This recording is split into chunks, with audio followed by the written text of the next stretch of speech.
Hello guys, welcome to Anatomy and Physiology screencast for tomorrow. Tomorrow's session is going to be on blood pressure. So in order for the objectives we're going to be looking at, basically you have to be able to define blood pressure, identify average resting values, then you need to be able to explain the changes that take place to blood pressure as a result of taking part in submaximal physical activity. If you remember, that's something we talked about that's aerobic, it's like jogging.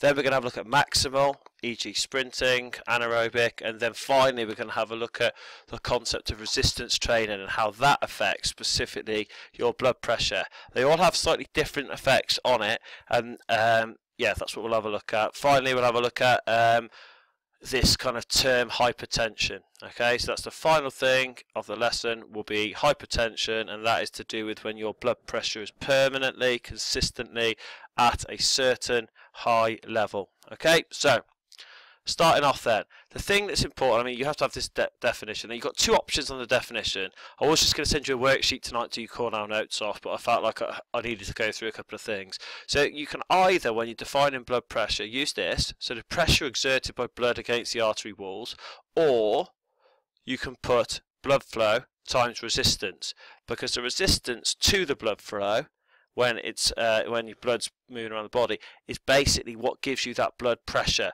That's what spikes your blood pressure. So basically blood flow times resistance. So what I need you to do first of all, and this is going to be the bit that I guess I need you to stop, pause, listen again if you don't understand.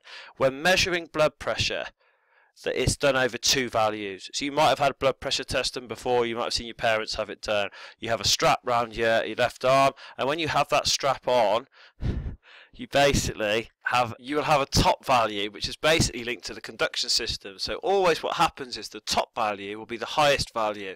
Now the reason why it's the highest value is because it's the contraction phase of the conduction system, and that it's the value that comes from within there. So if you imagine the kind of part of the heart that's contracting compared to the part of the heart that's relaxing, it's always going to be higher because it's going to be under more pressure. So basically what we have then, an average resting value for blood pressure is 120 millimeters of mercury over 80 millimeters of mercury. So basically what we've got on there, systolic is the top value. That's because that's contraction. Systole equals contraction and empty.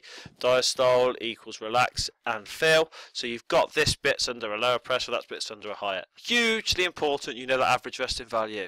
Next page. What happens during exercise then? So when you're exercising, this basically, until you get to kind of weight training, there is virtual no change in your diastolic value.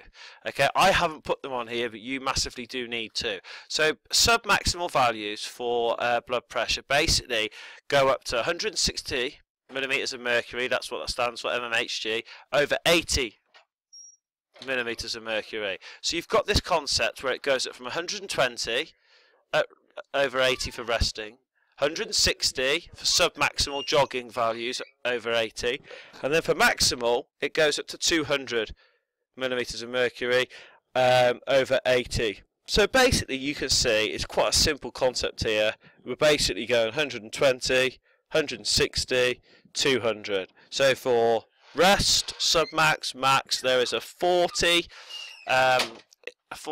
millimeter of mercury increase on the systolic value. Systole, diastole, systole, diastole.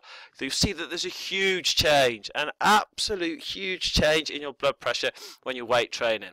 And this is because, basically, if you imagine when you're weight training, what happens is kind of static isometric contraction within your arteries and blood vessels that causes your blood pressure to spike to really, really kind of high levels. The levels you're looking for, 480 over 350. Okay, it's one of those things you're probably thinking, Jesus, how am I going to remember all this? But you will. Because you know you're going up from 120 up 40, 160 up 40, 200. Then you get the one anomaly, the absolute different thing, the thing that is different to everything else. Huge number. Your job is to make sure that sticks, and it will stick because it's different, it's novel, it's unique. So this is due to isometric muscle and artery contractions. So basically values. I mean, this is very important to say. Weight training does not give you permanent high blood pressure. What it gives you is a kind of a temporary high blood pressure. It will return to normal after exercise. Okay, so what do we need? Final section is we're going on to hypertension. So hypertension is when somebody permanently has a consistent high blood pressure. Now, for you to be clinically kind of, I don't know, labelled as hypertensive, you have to have a consistent blood pressure that is 140 millimeters of mercury over 90 millimeters of mercury. But however, this is the very, very lowest end. This is the kind of the cut-off point or the threshold. Okay, realistically, it'd probably be somewhere around 160. Okay, so what we're looking for, a doctor will classify you as hypertensive or to have hypertension if you went to 140 over 90. But that was on a weekly basis, over a monthly basis, over a yearly basis. Okay, so you need to know that definition, you need to know those values. Get those into your Cornell notes. I've been so busy tonight to get this screencast done. It's caused me no end of pain. So please can you make sure you have a good Cornell note set out for tomorrow so we can make this lesson go smoothly and efficiently. Thank you.